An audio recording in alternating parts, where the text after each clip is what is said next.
Welcome to Live Daf, your online Daf Yomi Shir. Hi and Shalom Aleichem. Welcome back. Today's daf is Kesubos Chaf Beis. We are holding Chaf Aleph Amud Beis, the third line from the bottom of the Amud. Amar Rabbi Abba, Amar Rav Huna, Amar Rav. Shloisha sheyashvu l'kayim es hashtar. We have the three dayanim sitting down as a bezdin to certify the signatures in the shtar. V'kara ar al echad mehen. And suddenly, there's some rumors speculating regarding the ability of one of the dayanim to serve as a dayan.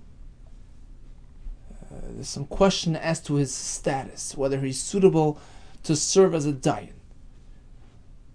And we know that in order to certify a shtar, they have to actually write a certification and sign it. 1 dayan, 2 dayan, 3 dayan. We don't have 3 dayanim. One of them has an arar. He's being challenged. He's being opposed.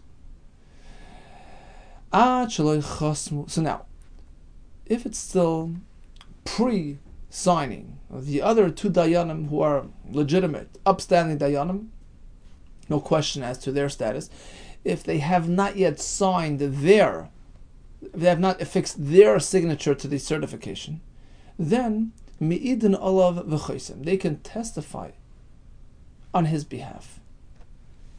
They can attest to his suitability. We testify that he's an upstanding fellow. He is fully ro'oi to be a dayan v'choisem, and now he can add his signature to theirs. They can all sit down and sign. That's only because they have not yet committed their signatures to the certification. But mishachasma, once they have affixed their signatures to the kiyum hashtar, they're committed. They're there. Ein mi'idin olav v'choisem. Now they can no longer testify on his behalf. They can no longer serve as character witnesses, which would allow him to add his signature to theirs. You know why? Let's see Rashi. 2 lines from the bottom.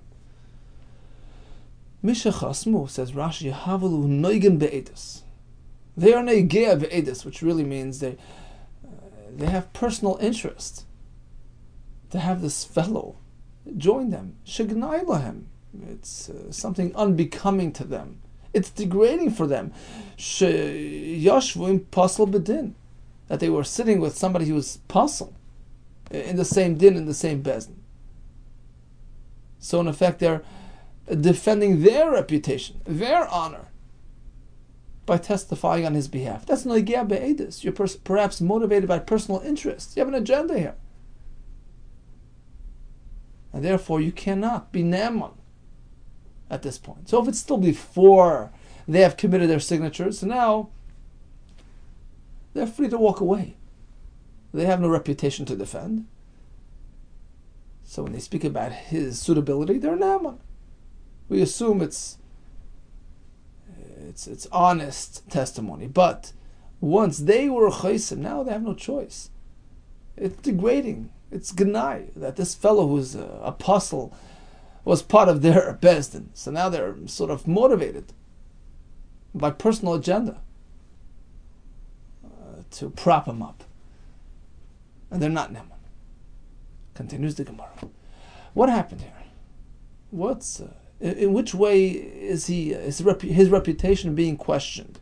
Ar demai. Ar de gazlanusa. What's in question? Perhaps he's a gazlan. That's the rumor. He's a ganav. He's a thief. In which case he cannot serve as a dayan.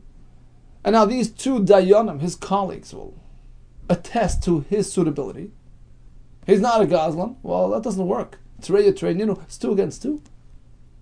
The arar was generated by 2 edim. We assume, Rashi says, you can't make an arar. You can't contest somebody's status without having 2 edim.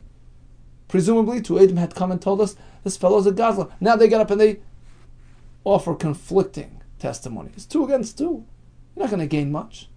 Oh, perhaps the question was as per his family history. Perhaps he's an Eved who cannot serve as an aid, as a Dayan. In that case, what's the problem altogether? Gilui milsa ba'amu. It's just a question of revealing the facts. So even when his colleagues will get up after the chasima, they'll try to back him up and support him. Why can't they do it? What's the concern? What's the chashad? What are we worried about? That they're making it up? In any case, they have to verify the facts. They're just pointing to the facts. Look, his father married. It's not something which is concealed, is hidden. It's something which is easily verifiable. Of course they believed.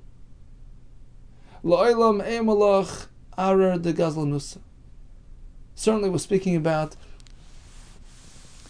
rumors circulating regarding him being a Gazlan. That's the arar. He's purported to be a Gazlan. And the two colleagues will get up now and say, Yadina Beidavat Shuva. We're not contesting the facts. Sure, he was a Gazlan, he robbed the bank, but we know he did Teshuvah. He's back on track, and now he's Ne'eman. So that's the question. Can they do that? The answer is it depends at what point in the process.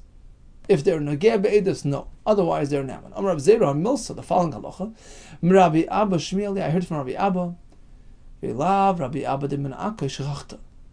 for the fact that Rabbi Abba from the town of Akkoy, refreshing my memory, I would have totally forgotten the following halacha, which is Gimel sheyash v'lekayim ashtar. You have 3 dayanim sitting down to certify your shtar. One of them passed away. As they were about to sign, one of them is gone. The kiyum hashtar should ideally feature 3 chasimos. Because if there are only 2 chasimos, perhaps the observer will mistakenly assume that there were only 2 dayanim involved, which is less than the required quorum. You need 3. They should write the following text in their certification. In fact, we had 3 people sitting here. 3 dayanim, and one is no longer here.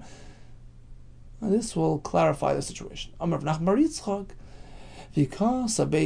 If you have the following written in the shtar. This document, Nafak, was presented lekadmona de Beidina to the Bezdin. So you have a Lashon Bezdin, which is presumably a minimum of 3 dayanim. So you no longer have to add that clause that one of them is gone, because Bezdin by definition means 3 dayanim. There's no room for mistake.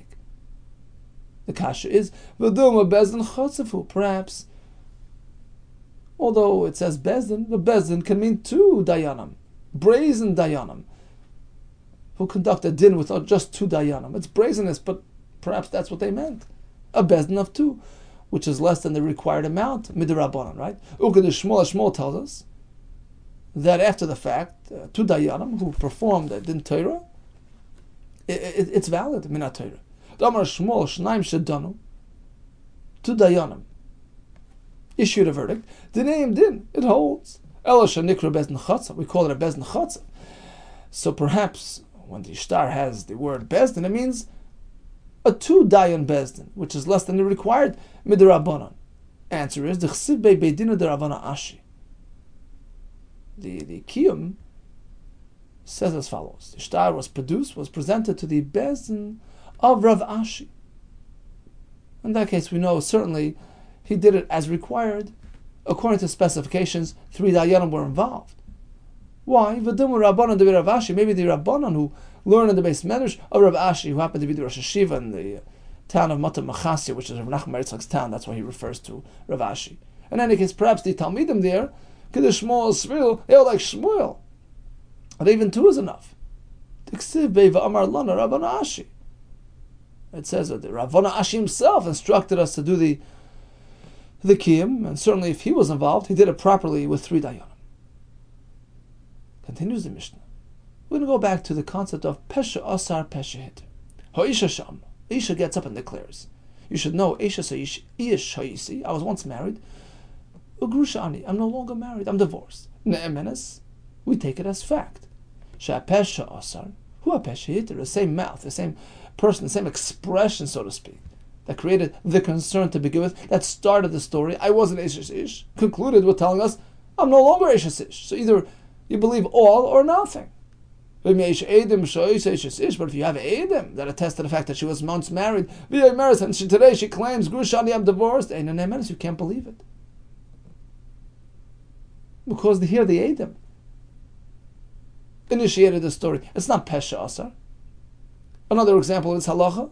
Amar Nishbeisi Utoirani. She gets up and says, look, I was taken into captivity amongst the Goyim, but I'm still unaffected. I wasn't involved with the Goyim, and I can marry a Kohen. Once again, Ne'emenes, she's believed. Same idea.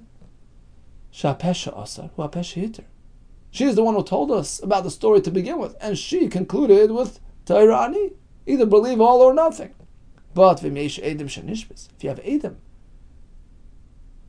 about the actual incident, and she claims Tairani, I'm unaffected. In this case, you can't believe, because the Eidim are the ones who told us about the incident. It's no longer Pesha Asa Pesha Hitter. Concludes the Mishnah. This is Bo Eidim. But let's say she already marries, and now Eidim come. We leave her alone. We don't force her out. Omer Basi. Menayin la Pesha Asar Hu Pesha Hitter min HaTorah. Find me a source in the Torah for this concept of Pesha Asa Pesha Hitter Shenama. This is the pasuk. Father says, "Espiti sati leisha." This daughter of mine, I handed to this fellow for a wife. When he said the word leish, espiti sati leish, stop right there. Astra. We no longer allow it to marry anybody. We don't know who this husband. He had not identified the husband. Right? He says, I handed my daughter over leish to a man. So, out of uncertainty, nobody can approach her. Nobody knows who the husband is. And then when he adds the word hazeh, he points to a certain specific person and identifies her husband by name. He tira. By doing that, he's now matered his daughter to this man. That's Pesha Asa Pesha Hitter. Asks the Gemara, why at all do we need a pasuk for this concept? Isn't it common sense? Svarahi. Who Asra? Who Sharila? He made the Isser, he made the Heter. Either you believe it all or nothing. You don't need a pasuk for this. It's a Svar. Elag Isra Kra. What then do we need this pasuk for? Look at the Rav Hunamarav. We know that a father has the ability to hand his daughter over, to accept Kedushin on her behalf, right? His daughter Iktana is in his domain, in his possession, so to speak, for the sake of Kedushin. But how do we know? Minayin la'av sheneman la'eser es bita min HaTorah. How do we know that if he is to claim that he gave her to somebody, that he married her off to somebody, she now becomes usher to everybody else? How do we know that he has ne'emonos to say that, to make that claim? This is the pasuk. Shenemar es biti nasat elish. I just married my daughter to this man. So this claim stands. Why do we need the word hazeh? Hazeh lamali. Miboyle tani rabbeinu. Tani rabbeinu. Es biti nosat elish hazeh. This is speaking about moitzi shemra. A husband claims his wife had interacted with somebody between engagement and marriage. She's usher. It turns out that he concocted the story. He's a moitzi shemra. He's penalized. But hazeh teaches us hazeh v'lo yavam. It doesn't work if she was a yavama. So we have Reuben who passed away without children. His wife Rachel was now a yavama to Shimon, and Shimon gets up and claims, well, while you, Rachel, was married to Reuben, you were involved with somebody else. You committed znus. It turns out that it was a made-up story. In this case, we don't consider it like a Maitzi Shemra. He doesn't get the Einish of a Maitzi Shemra. And that's what we learn from the word Hazeh, V'lo Yavam. It doesn't apply to an incident that may have occurred during her time with the Yavam, with the brother-in-law.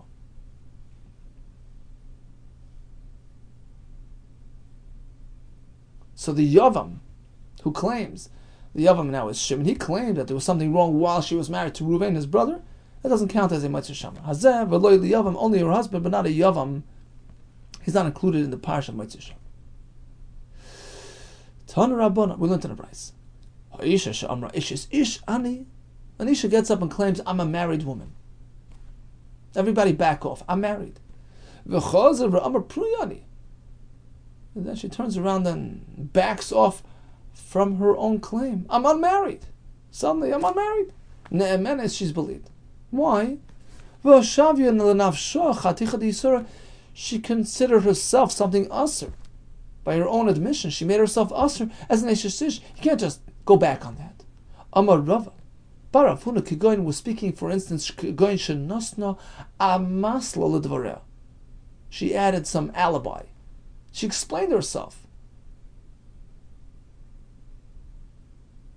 Why did I initially purport to be an Eshes Ish? There was reason for it, but really I was not an Eshes Ish. Tani Nami Hachi, we learned likewise in the price. Amra Eshes Ishani. She declares, I'm an Eshes Ish. She comes back and says, no, I'm unmarried. Einan Emenes, typically she's not believed, because she has already labeled herself. She has tagged herself as a married woman. But if she added some alibi, she explained herself, then Ne'emenes, she's believed. In fact, there was a story. Bisha Achas Gedola, with a very prominent woman, Shoisa Gedola Benoi. She had exceeding beauty. And many people were eager to marry her. And she turns to them and says, well, I'm married, leave me alone. A little while later, she turns around and she gets married. She gets engaged. Chacham asked her, what are you doing getting engaged again? We thought you were already married. She tells him, look, the whole thing was just a pretense. But initially, I was approached by unsuitable candidates. So in order to get them out of the way, I claim, I'm already betrothed. Now that I was presented by suitable matches, I decided to actually get engaged. So that explains why I was claiming to have been an Eshes Ish, but in reality I was unmarried until today. So this is the case of Amasla. V'zu halacha, and in fact this halacha, Hela Rav Achas Rabira. Rav Achas Rabira presented this halacha l'fnei Rav Chachamim Be'usha to the Chachamim in Usha, where the Bezdin was.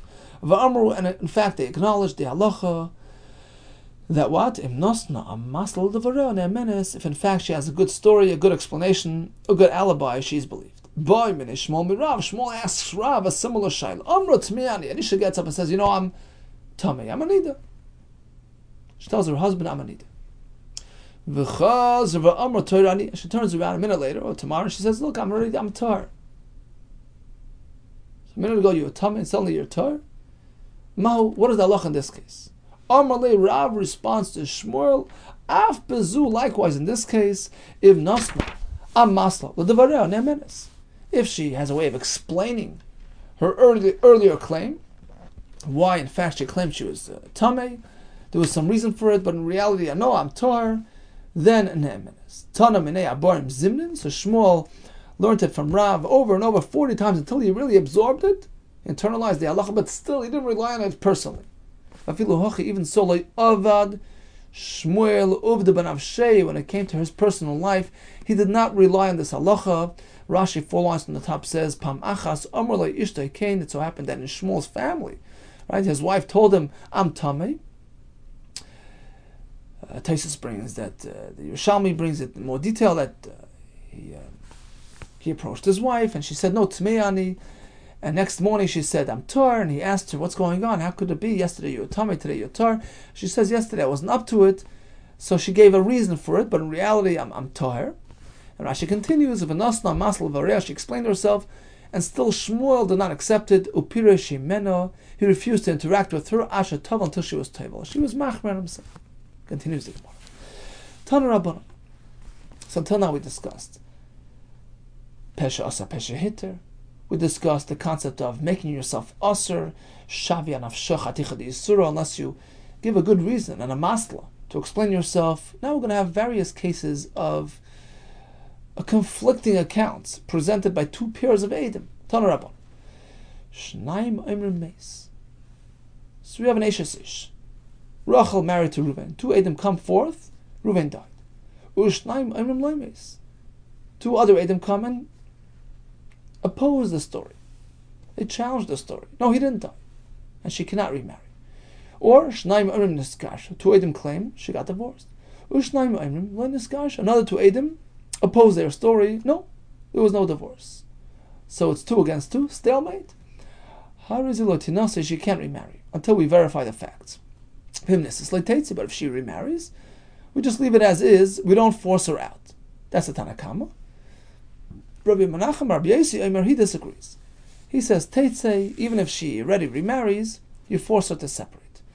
Rabbi Menachem Bar Yossi Eimasa and Omer Teitze. When do I require separation? It all depends on the sequence of events. Bizman Shabo Eidim, first the second pair of Eidim come, they make the trouble, and then she defies their Eidim, so she marries, and now we force her out. But if her remarriage preceded their arrival, then let's say we leave her as is. Fine, so that's the price. Let's analyze the price. So Tanakama tells us we have 2 Eidim telling us one story, another 2 Eidim selling us another story. What happens? She shouldn't, go and marry, but the Eved, she stays married. Michti, you have 2 against 2. That's a stalemate. If one interacts with this questionable woman, this woman with questionable status, he has to bring an Asham Tali. It's a suffix. Maybe he committed an Isser Karis. Maybe she's Neshasish. You can't just go, let her stay married. Anybody interacts with her, but Asham Tali Koi. He's obligated to bring the Asham Tali. Rav Sheshes was speaking about a very specific scenario. She married one of the Eidim of the first pair who claimed that she's mutter to remarry. So now there was no Asham Tali because he knows with certainty that she's mutter. Okay, that addresses his part of the story. But what about her? She has no idea. She's stuck in the middle between the 2 pairs of Eidim. He Gufa. What about her herself? Basham Tali Kaima. She needs to bring an Asham Tali. She can't stay married with this fellow. Answer is, Baymeras Barili. She's also claiming to know with certainty that this fellow died or her husband gave her a get. So now he is certain, she is certain. You just leave it as is. Rabbi Yehuda has a different a take on this halacha. So in the Brisa we have Tanakama, just stay married. We have Rabbi Nachman Beisi who says no, she has to leave her husband. Now we have Rabbi Yehuda. He says like this: it all depends what the story is about. The Brisa featured 2 different types of cases: mace versus loy mace, nisgasha versus loy nisgasha. Says Rabbi Yehuda, there'll be a difference between the 2 cases. In the first case of Shnaim Amim mace, a pair of Eidim claim her husband passed away. Shnaim Amim loy mace, and the following pair claim otherwise, he didn't pass away. In this case, don't marry l'chatchila, don't get involved in, don't risk, don't take a chance. But once you marry, leave it alone. But in the case of gerushin, the case of questionable divorce, 2 Eidim say she got divorced from her husband. And the other pair disagree. No divorce took place. In this case, she shouldn't remarry. If she remarries, she has to leave her husband. So Rabbi Yehuda draws a line between Misa, death, and Gerushin, divorce. What's the difference? Ma'ishna Reisha or Ma'ishna Seifa. What's the difference between the first case and the last case? Let's interpret the case as follows. Instead of 2 against 2 Eidim, actually there were no 2 Eidim. It was 1 against 1. Eid Omer Meis. Eid Echad Omer Meis. First Eid claims he died. So now, Heimnu Rabbanon Kibeitre. As we learned in Masechah Sivamis, when one Eid claims that her husband passed away, Chachamim give him ne'emanos. They treat even one Eid as if he's 2 Eidim. Rashi brings the Gemara because was so severe and strict in these halachas. If it turns out that he was mistaken and she was married by mistake, she's in for great trouble. Severe repercussions result from this type of mistake, and therefore we assume that she'll look into the matter really well before she remarries. So we allow ourselves the liberty of believing the Eid Echad, and now we treat him like 2. We take it as fact. As Ula tells us, to Omar Ula Kol Makim Shemina Torah Eid Echad. Whenever we find that the Torah will accept the testimony of 1 Eid, for instance, in the case of a Naguna, our case, husband died. an Eid Echad is believed to relay that information. Harei kan shnayim. Once we accept it, it's an established fact. It's as though it was given to us by two Eidim. So now, when the opposing Eid comes along and offers his account, we throw him out of Bezdin. The second Eid that claims no death occurred, he's just one Eid against two. We don't give any credence to the words of a single witness in the face of two witnesses. What do you mean? What do we have two witnesses? It was one against one. Answer is the first Eid was upgraded. He was regarded like two Eidim. We took his fact as fact. We took his testimony and established it as fact. Therefore, says Rabbi Yehuda, one Eid said Meis, and then another one came along and said Loy Meis. The Isha remarries, let her stay married. If that's the case, then even initially allow her to get married. Why do we say, well, after the fact she remarried, let her stay put? Allow her to get married. You're relying on the Eidos of that first Eid. Mishum de Rav Asi, Damar Rav Asi, still, a person has to be careful to maintain a good reputation. Don't appear like you're involved in impropriety. The pasuk in Mishlei says, remove any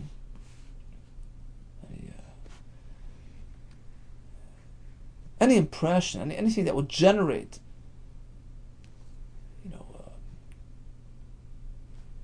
bad mouthing. Avoid anything that looks like impropriety. So that's why the Chatchila don't allow her to remarry. But once she remarries, halachically she's fine. That's the Reisha. Seifa, in the next case, we have the Gerushin issue. Reuven claims she's divorced. Shimon disagrees. No divorce. Here, she's asa to remarry. Even b'di'evet. Why? Tarvayu beishes ishkamis adi. Ultimately, both Reuven and Shimon agree that she was an Ishes Ish. Right? Even Reuven, who claims she was divorced, agrees that until divorce she was an Ishes Ish. So we have two Eidim that she was married. And Shimon and Reuven, who claims divorce, he's only one Eid against two. He's one against two. Why do we have two against him? Because him and Shimon agree that she was once married. So even Reuven acknowledges that she had a status of an Ishes Ish.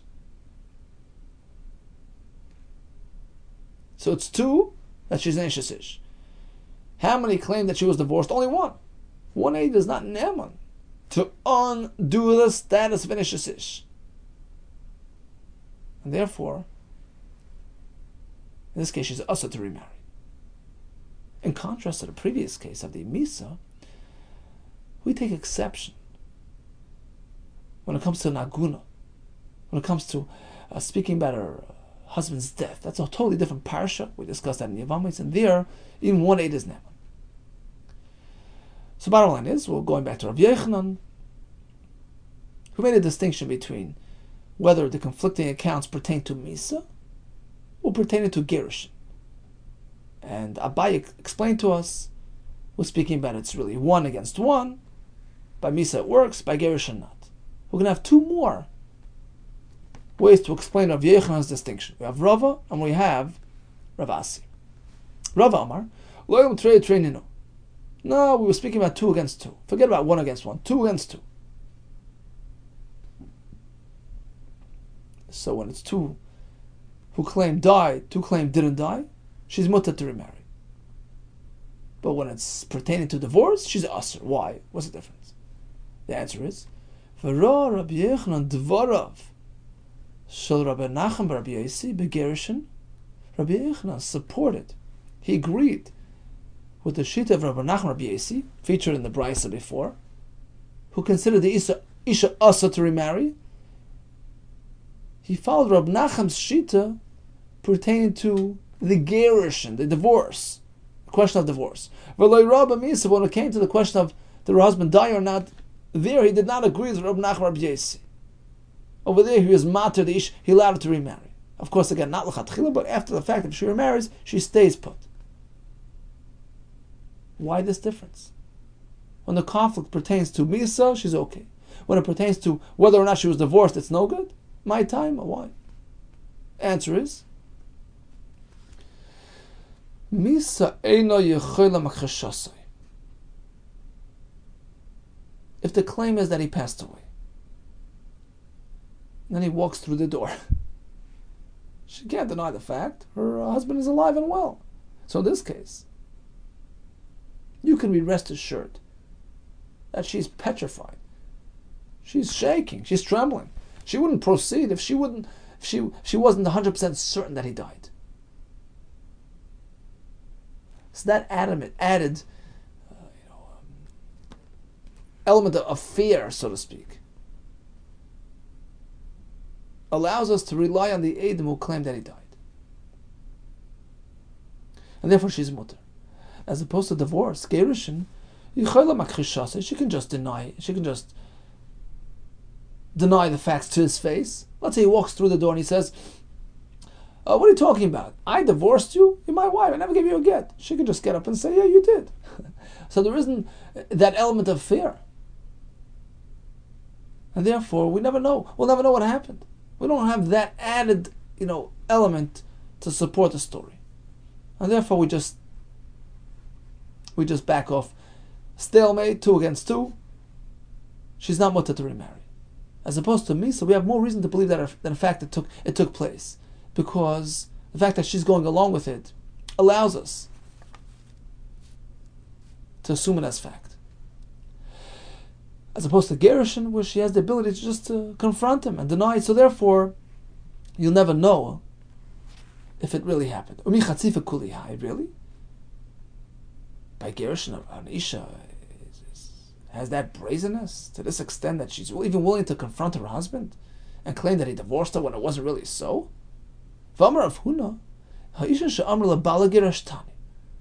Suppose an Isha gets up, tells her husband, Mr. Husband, you divorced me. Ne'emenes. We believe her. Why? Chazak, it's an established fact. Ein Isha me'iza ponea b'fnei bala. Just like we had the other day by the Baal Chayv. A person doesn't have that brazenness to deny his creditor to his face.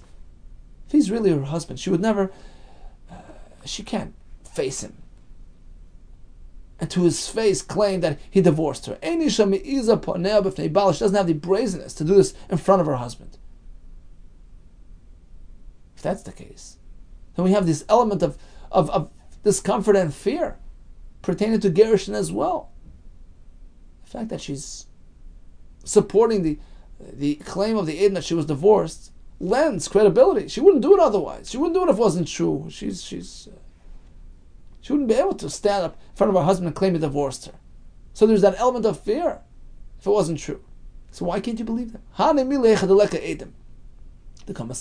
do we say that she wouldn't do it to his face? When she's not supported by Edom. But if there were Edom on her side, Miza, that boosts her confidence and she's even willing to confront him even if it's untrue.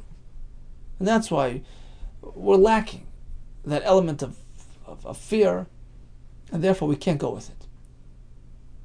So again, Rabbi tells us it's 2 against 2. By Misa, we go with it because she wouldn't remarry if it wasn't true. As opposed to Gershon, you never know. Perhaps she's disinterested in him and she'll remarry. Based on the fact that she's supported by Edom on her side, she's even willing to confront him if he were to deny the story. Rav Asi Amar, I'll tell you the difference between Misa and Gershon. Kigoin da Amri Edom, Achshav Meis, Achshav Gershon.